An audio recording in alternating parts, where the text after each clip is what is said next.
Hey guys, last episode में हमने देखा था कि किन के घर वालों ने उसे ब्लाइंड डेट पर भेजा था, लेकिन इत्तेफाक से उसका ब्लाइंड डेट जू निकलता है, जिससे उन दोनों में बहस हो जाती है और किन उसे पागल कहकर वहाँ से चली जाती है। अब हम चियान को देखते हैं जो कैटगर्ल जियो को कपड़े दिलाने आता है। तो कैटगर्ल कहती है मगर हम तो फोन लेने आए थे। तो चियान कहता है मेरे कपड़े तुम्हें बड़े आते हैं, इसलिए साथ ही कुछ कपड़े भी ले लो। तो कैटगर्ल कुछ कपड़े उठा लेती है और उन्हें ट्राई करते हुए स्टाइल मारती है, जो चियान को वो कपड़े छोटे लगते हैं और वो शर्मा जाता है। तब वो उसके लिए कपड़े सिलेक्ट करता है जो काफी ओवर साइज थे। तो कैटगर्ल कहती है जब बड़े कपड़े ही दिलाने थे तो वो तो पहले से ही थे, और उसे पहन के कैटगर्ल का मुंह उतर आता है। तो चियान कहता है लेकिन ये तुम पर सूट कर रहे हैं। अब कैटगर्ल को मॉल में गेम जोन दिखाई देता है, तो वो चियान को जिद करके वहाँ ले जाती है, जहाँ कैटगर्ल बच्चों के ट्रैम्पोलिन पर उछल कूद करने लगती है। तभी वो चियान को भी कूदने के लिए फोर्स करने लगती है। तभी ये देख वहाँ पर एक छोटी बच्ची अपने भाई से कहती है अब देखना ये दोनों किस करेंगे। वह चियान कूदते हुए नीचे गिर जाता है, तो कैटगर्ल भी उछलते हुए चियान के ऊपर गिर जाती है। जैसे देख वो बच्ची अपने भाई की आंख बंद कर देती है कि भाई तू मत देख, अभी छोटा है तू। वहीं कैटगर्ल को चियान को छेड़ने में मजा आ रहा था। वहीं चियान सोच रहा था कि भाई क्या हुआ इस कैट को। तो चियान से हटाता हुआ कहता है कि वो उसके लिए फोन लेने जा रहा है, और कैटगर्ल को वहीं रुकने को कहकर वहाँ से चला जाता है। अब चियान एक स्टोर में आता है जहाँ वो कैटगर्ल के लिए एक फोन लेता है। अब बाहर आते हुए चियान को एक लेडी बुलाती है, जिसे देख चियान रुक जाता है, जो कोई और नहीं बल्कि चियान की माँ होती है। तब वो कॉफी का ऑर्डर देने के बाद चियान से पूछती है कि तुमने ग्रेजुएशन कब की।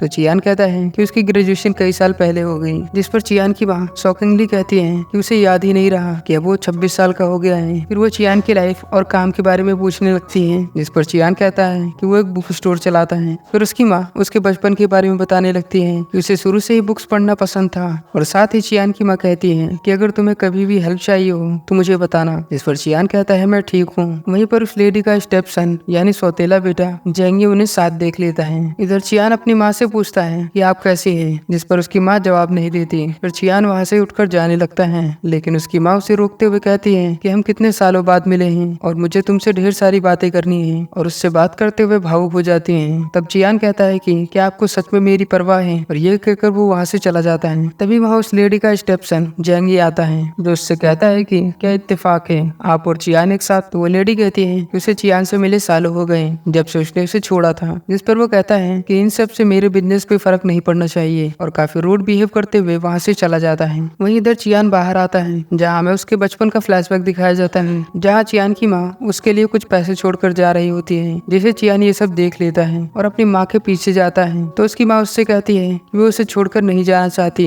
जो एक दिन तुम समझ जाओगे, और वो उससे वादा करती है कि वो जल्दी उससे मिलने आएगी। तो उस टाइम चियान कहता है आप जाओ वरना ग्रैंडपा जाग जाएंगे, लेकिन बाद में खिड़की से अपनी माँ को जाते हुए देख काफी दुखी होता है। अब बाहर आकर चियान एक रैबिट को देखता है। वैसे देख उसे कैटगर्ल की याद आती है, वो तो स्टोर में ही छूट गई, जो पूरे मॉल में इधर से उधर घूम रही थी, जो चियान को काफी मुश्किल से मिलती है। अब घर आकर चियान उसे फोन चलाना सिखाता है, जिसमें वो दोनों काफी सारी फोटोज खींचते हैं। वही इंटरनेट पे एक डार्क एले नाम की बुक काफी फेमस हो गई थी, जिसका क्रेडिट जेंगी लेता है और खुद को इस बुक का राइटर बताता है। वही इधर कैटगर्ल कॉल करने की कोशिश करती है, तो चियान कहता है कि बिना सिम के इसमें कॉल नहीं लगेगी, और फिर वो कुछ लिखने लगता है। तो कैटगर्ल उससे बात करते हुए डिस्टर्ब करने लगती है। तो चियान उसे टीवी देखने को कहता है। अब टीवी पे जेंगी का इंटरव्यू आ रहा होता है, जिसमें वो कहता है कि उसने ये बुक काफी मेहनत से लिखी है। तभी चियान के पास एक आदमी कॉल करता है, जिसके लिए चियान नोवेल लिखता था, जो कहता है कि मुझे नहीं पता कि जेंगी तुम्हारी लिखी नोवेल को अपनी नोवेल क्यों बता रहा है, मैं इसका जल्द ही पता लगाऊंगा। वहीं कैटगर्ल कहती है कि ये आदमी तो झूठ बोल रहा है, ये नोवेल तो तुमने लिखी है। वहीं इधर जेंगी उस नोवेल की वजह से काफी फेमस हो गया था। अब नेक्स्ट डे कैटगर्ल को जेंगी मिलता है,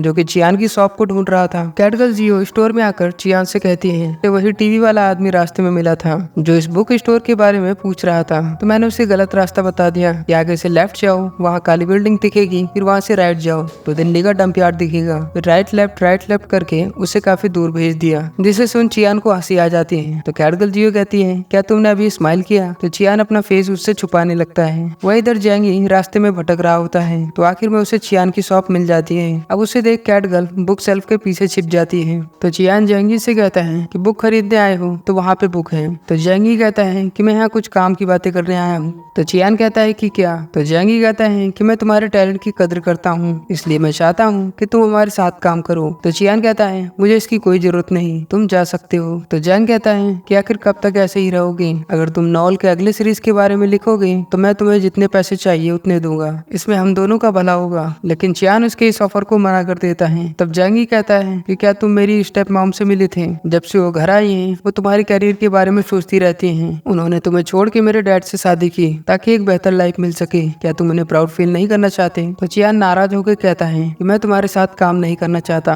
तो जैंग ही कहता है फिर से सोच लो, मेरे मार्केटिंग के बिना तुम्हारी किताब कोई नहीं पढ़ेगा, और अपना बिजनेस कार्ड देते हुए वहाँ से चला जाता है। वहीं इधर कैट गर्ल ये सब सुन कुछ कैट्स के पास जाती है और उन्हें खाना खिलाते हुए कहती है कि तुम्हें मेरा एक काम करना होगा। अब जैंग पार्क में बैठा होता है जहाँ वही सारी कैट्स मिलकर उस पर हमला कर देती है और उसे नीचे गिरा देती है। वहीं कैट गर्ल उसे ऐसा देख उस पर हंसने लगती है। तो जैंग उसके पास आता है, लेकिन वही चियान आकर जैंग को रोक लेता है। तो जैंग ही कैट गर्ल से कहता है कि मैं चियान की वजह से तुम्हें इस बार छोड़ रहा हूँ। तो कैट गर्ल भी कहती है कि मैं भी चियान की वजह से तुम्हें छोड़ रही हूँ। अब चियान उसे पकड़कर वहाँ से ले जाने लगता है। तब कैट गर्ल उससे पूछती है कि आखिर तुमने जैंग के लिए नोवेल क्यों लिखी थी? जिस पर चियान उसे कोई जवाब नहीं देता। फिर कैट गर्ल धीमे से तुतलाते हुए कहती है कि मैंने तुम्हारी मॉम की बातें सुनी। जिस पर चियान कहता है कि ये सब छोड़ो, ये पुरानी बातें हैं। तब कैट गर्ल एक लड़की को सॉसेज खाते हुए देखती है, जैसे देख उसके मुंह में पानी आने लगता है। तो चियान उसे सॉसेज के लिए पैसे दे देता है। अब जब कैट गर्ल जियो घर आती है तो चियान उसके फोन में सिम भी लगा देता है। तब कैट गर्ल उसे बार बार कॉल करती है, यहाँ तक कि वो उसे बाथरूम में भी कॉल करती है। तो चियान अपना फोन ही ऑफ कर देता है। अब नेक्स्ट डे कैट गर्ल फिर से जॉब ढूंढने जाती है, जहाँ एक लड़की को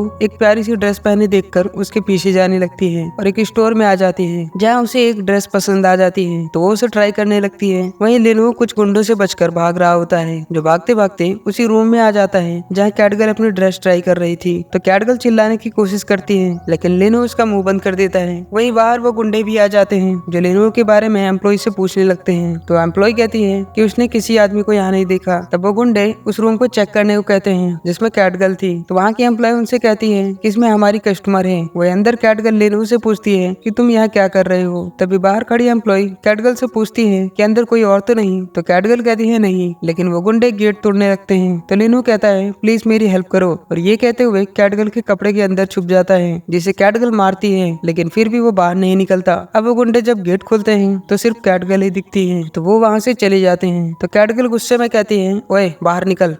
तो लिनो बाहर आता है, जिसे देख कैट गर्ल काफी एम्बैरस हो जाती है। अब स्टोर के बाहर कैट गर्ल कहती है कि अब तुमने क्या कर दिया? तो लिनो कहता है कुछ खास नहीं, लेकिन तुम्हें चिंता करने की जरूरत नहीं। तो कैट गर्ल कहती है भला मैं क्यों चिंता करने लगी? फिर लिनो उसे थैंक यू कहता है उसकी जान बचाने के लिए। तो कैट गर्ल कहती है कि इसकी जरूरत नहीं, आखिर तुमने भी पहले मेरी जान बचाई थी, तो हिसाब बराबर है। फिर लिनो कहता है अगर तुम्हें वो ड्रेस चाहिए तो मैं दिला सकता हूँ। तो कैट गर्ल कहती है वो मुझे याद मत दिलाओ, और आज के बारे में किसी को कुछ मत बताना, अगर बताया तो देख लेना, और उसे धमकाते हुए वहाँ से चली जाती है। अब हम लियांग को देखते हैं। डॉग को कोल्ड हो गया था तो वो दवा लेने जू के क्लिनिक आया हुआ था। तभी वहीं पे उसकी बहन किन भी आ जाती है, जिसे देख जू मुस्कुराते हुए कहता है आखिर जब भी हम मिलते हैं तुम पहले से ज्यादा प्रिटी लगती हो। जिस पर किन उसका कोई जवाब नहीं देती और अपने भाई के साथ घर आ जाती है, जहाँ उसका भाई किन से आकर कहता है कि डॉक्टर काफी अच्छे हैं और प्रोफेशनल भी हैं। तो किन कहती है कि तुम्हें नहीं लगता कि वो बकबक बहुत करता है, एनोइंग कहीं का? तो उसका भाई कहता है मुझे लगता है कि वो आप में कुछ ज्यादा ही इंटरेस्टेड है। तो किन कहती है इसे इंटरेस्टेड नहीं, इसे तंग करना कहते हैं, और पक्का वो हर लड़की को ऐसे ही छेड़ता होगा। वहीं चियान के बुक स्टोर पे एक आदमी आता है जो कहता है कि मैं जानता हूँ कि जैंगी ने तुम्हारी नोवेल को अपना बताकर अच्छा नहीं किया, लेकिन वो इसके लिए तुम्हें मुंह मांगी कीमत देने को तैयार है। लेकिन फिर भी चियान उसके इस ऑफर को मना कर देता है। वो आदमी उससे कहता है कि इस बुक स्टोर की हालत देखो, यहाँ कोई नहीं है, क्या तुम्हें पैसे नहीं चाहिए? तो चियान फिर भी उसे मना कर देता है। वहीं जैंगी को जब पता चलता है कि चियान ने फिर से उसके साथ काम करने से मना कर दिया है तो वो काफी गुस्सा हो जाता है। तो उसकी स्टेप मॉम उसे शांत करने की कोशिश करती है, जिस पर जैंग कहता है कि मुझे बेटा मत कहो, आपका रियल बेटा तो वो है जिससे आप मिली थी। तो उसकी स्टेप मॉम कहती है कहो तो मैं चियान को तुम्हारे साथ काम करने के लिए मनाऊं। जिस पर जैंग गुस्से से कहता है कि आप मेरी हेल्प करेंगी या उसकी, और काफी रूड बिहेव करते हुए वहाँ से चला जाता है। वहीं हम कैट गर्ल को देखते हैं जो अंकल फू से जॉब की बात कर रही होती है। तो अंकल फू उसके फोन में एक एप्लीकेशन डाउनलोड करते हैं जिसमें काफी सारी जॉब्स आ जाती हैं, जिसमें पास की लोकेशन पर बियर पैलेस में हायरिंग चल रही थी। तो कैट कैटगर्ल कहती है लास्ट टाइम वो इसी शॉप में जॉब के लिए गई थी लेकिन फेल हो गई। तो अंकल फू कहते हैं पर अब फिर से हायरिंग चल रही है तो तुम्हें उन्हें कॉल करना चाहिए। तो कैटगर्ल उस नंबर पर कॉल करती है। अब घर आकर वो इंटरव्यू की तैयारी करने लगती है तो उसके पास चियान आता है जो कहता है कि तुम शॉप पे कभी बियर मत पीना वरना हमेशा की तरह तुम्हारे कान और पूंछ बाहर आ जाएंगी। जिस पर कैटगर्ल कहती है कि मैं ध्यान रखूंगी। इसी के साथ इस एपिसोड का एंड होता है और इसका नेक्स्ट एपिसोड और भी इंटरेस्टिंग होने वाला है। तो सब्सक्राइब करें हमारे चैनल ऐसे ही और एपिसोड के लिए। धन्यवाद।